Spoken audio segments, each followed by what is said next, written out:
Hello my loves, it is a very rainy, cozy day here in Costa Rica, so perfect timing to tell you about all of my favorite audiobooks. I would say about half of the books that I read, I'm reading on audiobook, so I have a lot of new favorites to share with you. I did a video like this about a year or two ago, and already since then I have, I think, 20 or 30 more to talk to you about, so we gotta get going. Okay, so first up is Everyone in My Family Has Killed Someone. This is such a fun book, and the audiobook makes it so much more fun. The narrator did an incredible job of capturing the tone of this because it is quite cheeky. It breaks the fourth wall, it talks direct to reader. It's a murder mystery that is maybe the most fun murder mystery I have ever read. And this entire series is fantastic, so I highly recommend all of it. I can't wait to read the third one in the series. But the first one, Everyone in My Family Has Killed Someone, is about an author who writes how-to guides for how to write murder mysteries, so he knows all the ins and outs. So he's talking to us as readers, as an expert in the field who's now writing a real life, telling us the tale of how everyone in his family has killed someone. There is another book I want to mention that's very similar in tone to this book, and it's called Every Time I Go on Vacation, Someone Dies. And it's an author who writes this series of books. They're super popular. They were originally based on a true story, and the guy in it, the love interest, her partner in crime, so to speak, is this guy who has now really kind of taken over. People love him. They're kind of more into him than they are into the book series, if that makes sense. And now she's going on this like last vacation press tour with this guy, and she's sick and tired of him making money off of her books. She's sick and tired of writing this book series with him in it because they do not like each other anymore. And so she's decided that she's going to kill him off in the book, but then he thinks that someone's trying to kill him in real life. Chaos ensues. Similar kind of cheek and tone as Everyone in My Family Has Killed Someone. So if you like that one and you're looking for another book, Every Time I Go on Vacation, Someone Dies is also exceptional, and the audiobook is also very fun for that one. Okay, huge tone shift to horror movie. This is one of my favorite horror books of all time, and also one of my favorite audiobooks of all time. The audiobook was exceptionally well produced. So our premise is there's this cursed 90s film. Every single person who worked on this film has now died except for one person who played the thin kid. And he becomes involved in this big budget Hollywood remake of this cursed film that was never released. There were like a few clips that got released on YouTube. It has a super big cult following, and now he's gonna tell us his story. So we're in two timelines here. We're back with these young people as they're creating this film. We're also experiencing these clips of the film, and we're also reading the script of this new film that's happening and the script for the old film. You can hear the pages being turned when we're reading the script. You can hear the background. There's screaming in this and music, and it's just really, really well produced. And I found that to be really, really nice for this book specifically, because since we are kind of bouncing around to all these different timelines, and it is like a film within a book, and it's two different films within a book, but we're also reading scripts, it could get a little bit confusing to read as an audiobook reader, but that definitely does not happen because the production value on the audiobook is so high. You kind of know exactly where you are at all times. Huge trigger warnings for this one. Please check into this before you read it. I think this is one of the realest views on young people dealing with suicidal ideation that I have ever seen, and it is so well done and extremely well handled.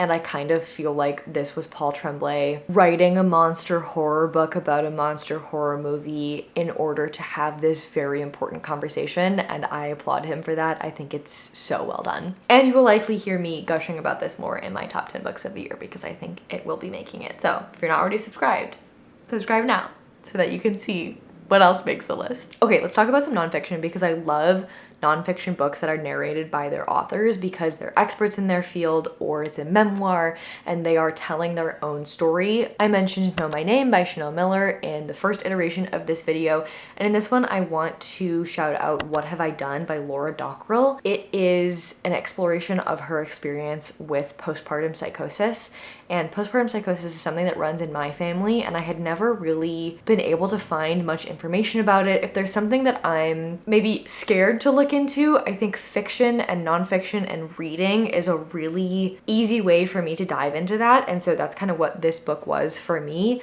was getting to read someone's real human story, vulnerable, raw story about postpartum psychosis, instead of going through and reading a bunch of medical information, which I then did after reading this book, but it was a really fantastic way to kind of humanize the situation for me and make it less of an unknown, which then gave me more agency to figure out what it meant for me and my future. Laura made the choice when she wrote this book to give us her thoughts as she was experiencing them in the moment, which was a really vulnerable thing for her to do because she's thinking and saying and doing things that are so out of character for her, and that now looking back, she doesn't believe those things, but she writes the book as she was feeling in the moment and lets us in as to how that felt to be in her head in that moment.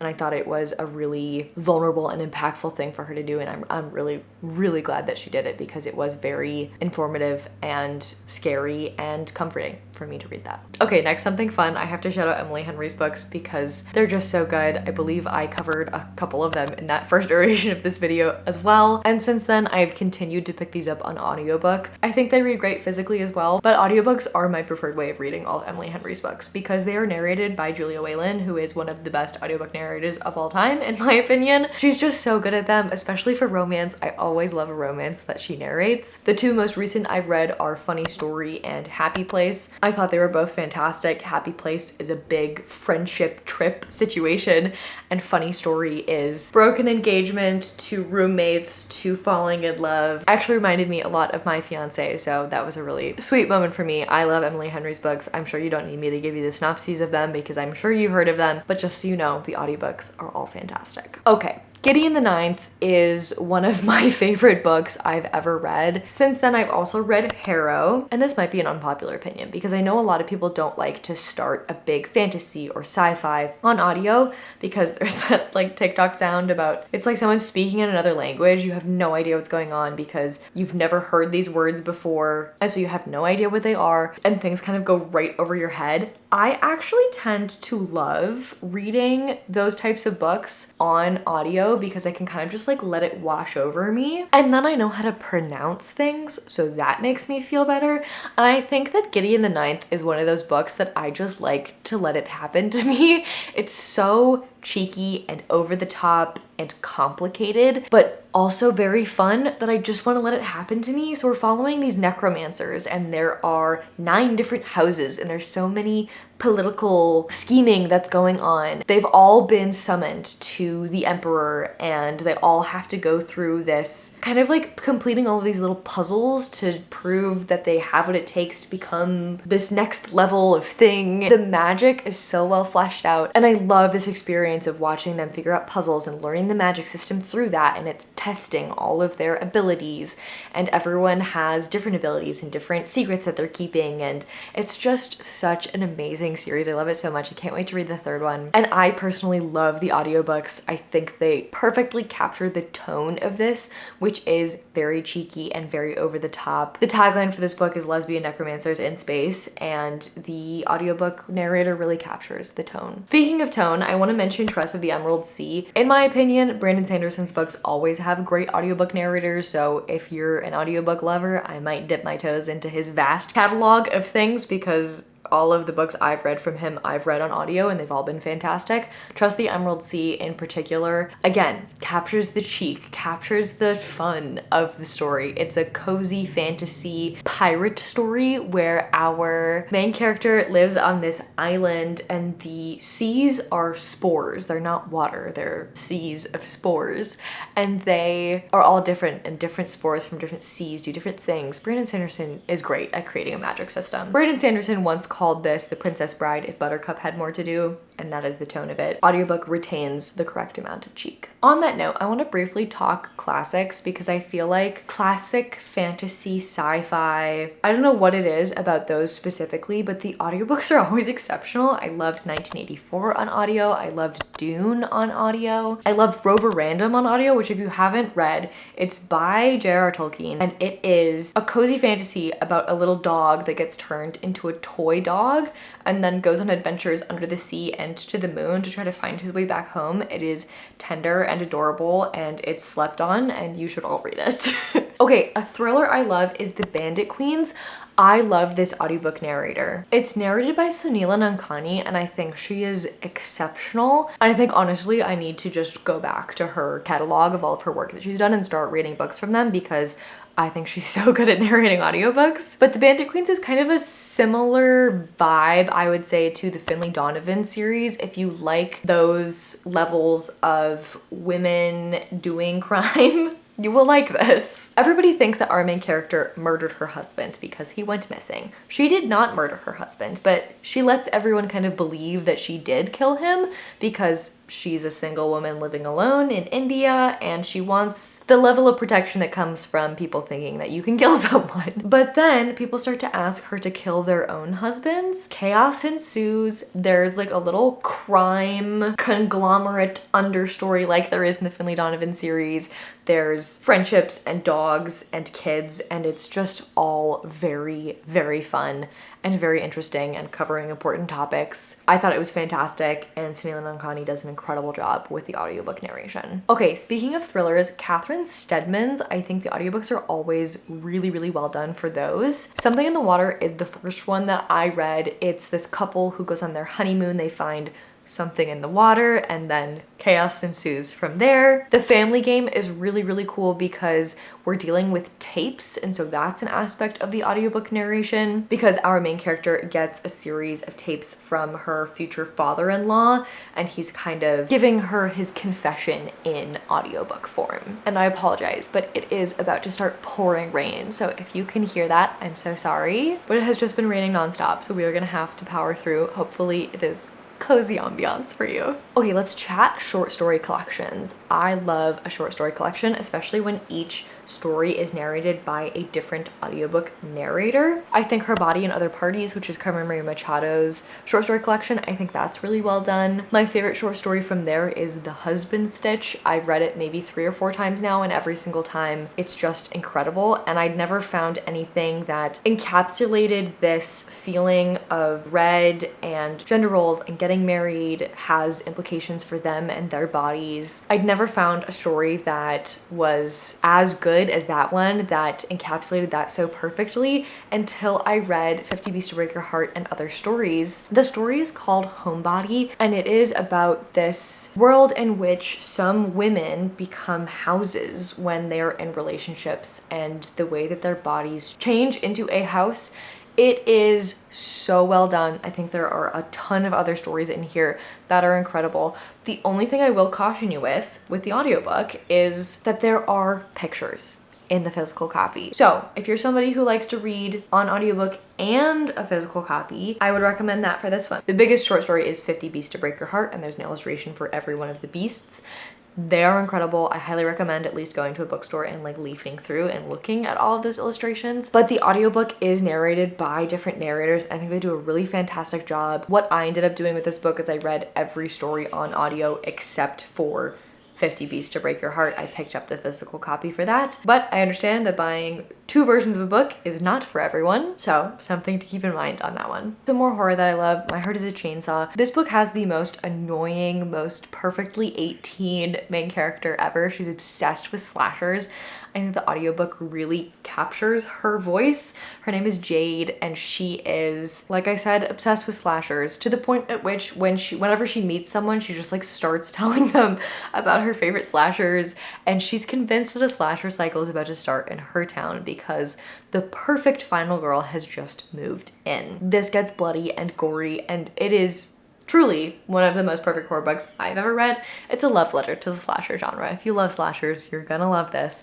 And I think the audiobook really captures the essence of this character so well. Another horror book that I love is The September House. This one is my type of cozy horror. It is over the top and absurd, which makes it funny and scary, which I think is like my perfect type of cozy horror. Our main character's husband has gone missing. Her daughter is very worried about it. She is not worried about it. Her daughter comes to visit to try to see if she can figure out where her dad went, and the mom is very worried because September is coming, and every September the walls bleed and the ghosts come out. It's a very silly situation, and I think the audiobook is really great at capturing the level of absurdity that we're dealing with, because she is like face to face with this horrifying ghost that is trying to terrify her.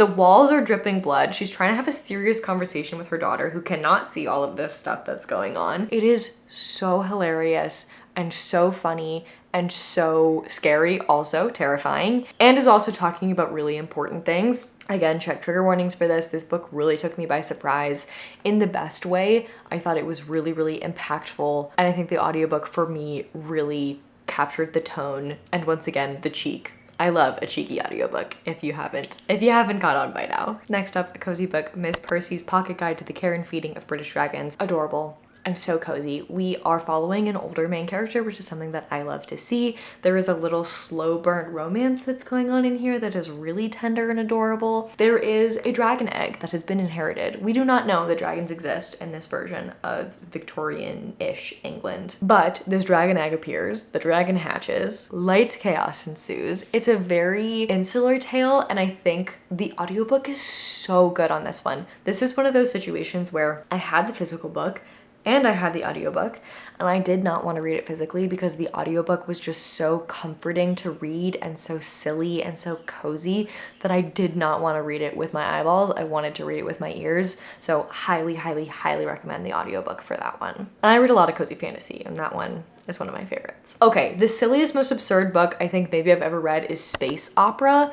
It is like Eurovision, but for aliens. We're following this kind of like washed up pop star. Aliens come to Earth, and they're very quirky and very silly, and they're basically like, hey, what's up? You have to lip sync for your life, kind of. They're trying to determine if humans are sentient, and if they're not, they're going to annihilate them because we're a little bit too violent for their liking. We're not civilized enough. And so they're like, wow, you guys could really cause some problems. So you have to sing an original song in front of all of the other aliens. If you come in last, we will obliterate your planet. The aliens in here, some of them are disgusting. Some of them are hilarious. Some of them are like little red pandas on cocaine that can jump through time. And the audiobook just is the cheekiest, most absurd, really captures this feeling of the trip that we are on while we read this book.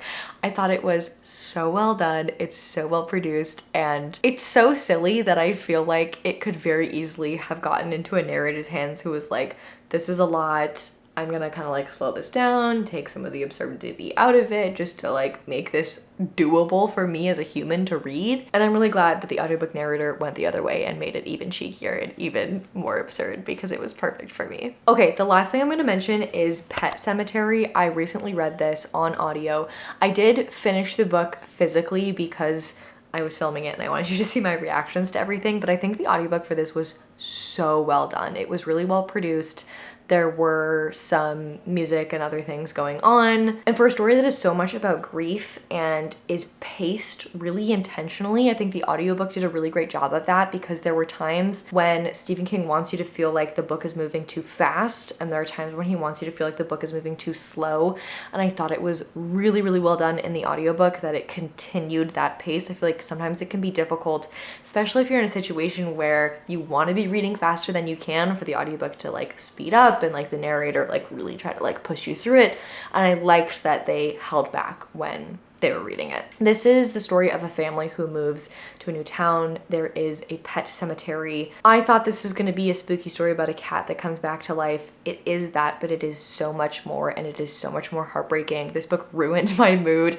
I had an awful time reading it, and I loved every single page. It's one of the best descriptions of grief and what we will do to stop ourselves feeling grief and what we will do to prevent that from happening that I've ever experienced. It was so good. And also, in the interest of this video not being exceptionally long, I have some honorable mentions that I want to share with you. So special mention to the Wisteria Society of Lady Scoundrels, that whole series, the Saint of Steel series, and the Wayward Children series. These are all series that I exclusively read on audiobook because I cannot physically read the physical book without hearing the narrator's voice in my head. They're so well done. I mentioned these in the video before, which is the only reason why they're not getting their own description, but just so you know, I still love all of those series. I still read them all exclusively on audiobook, and I think the narrators do a fantastic job. And if you want to check out my full thoughts for the 30 audiobooks I talked about last time, I'll leave that in the description for you. We Used to Live Here is a really great haunted house book. It's got a little bit of a multimedia aspect to it,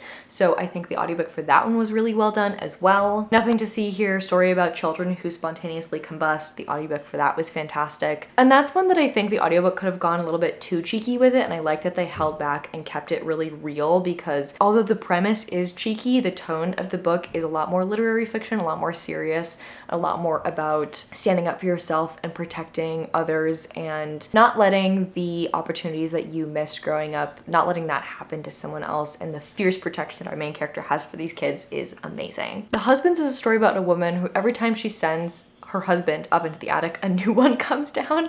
And once again, the book is cheeky and absurd. The audiobook is cheeky and absurd. I loved it on audio. Recommend you listen to it on audio. I Was a Teenage Slasher is fantastic. It's kind of like an anti-slasher. We have a reluctant slasher. That's so well done. The audiobook for that is incredible. I think In the Company of Witches is a really fantastic cozy mystery. I don't love reading mass market paperbacks, and that's what that one is, so I preferred to read that on audio, and I think it was a really great choice for me. There's nothing like special about the audiobook, but I just want to let you know that it is really well done and I enjoyed it. I think it's, again, another great exploration of grief and family and connectedness, and also has this really cool little mystery that's going on in the background. Okay, I have so many more audiobooks that I love that I could tell you about. I'm just gonna rapid fire them. The 7.5 Deaths of Evelyn Hardcastle, A Sorceress Comes to Call, Final Girls, The Haunting of Velkwood, and A Natural History of Dragons are all exceptional. Oh, I can't believe I didn't tell you about This Is How You Lose the Time War. This is so lyrical and so beautiful. I think the audiobook is so well done, following Red and Blue, who are agents in the Time War, and they're also in love and writing love letters to each other in dying bumblebees and mass destruction. It is incredible. You need to read it. Unmasking Autism, also incredible nonfiction audiobook as well. That is everything that I have for you. That is the latest roundup of audiobooks that I love. I love a produced audiobook. I love an audiobook with multiple narrators. I love an audiobook tone that really matches the tone of the book. So that is hopefully what I have delivered to you today, a big list of more things for you to check out. Please let me know in the comments what your favorite audiobooks are so that I can add more to my list. Like I said, I read probably about half of the things that I read on audiobook, so I would love your recommendations in the comments for books that you think I might like. And then you all can go and check out in the comments if you run out of things on this list and you need more. If you've read all these already, head to the comments and see what other people have listed, and we can all kind of chat about them as a little community together. Okay, I love you all so very much. Thank you so much for being here. I really appreciate each and every one of you. If you're new here, if this is your first time to my channel, I hope that you'll stick around, subscribe, and join our little community here. It's a very cozy, fun place to be, and I will see all of you next time. Bye.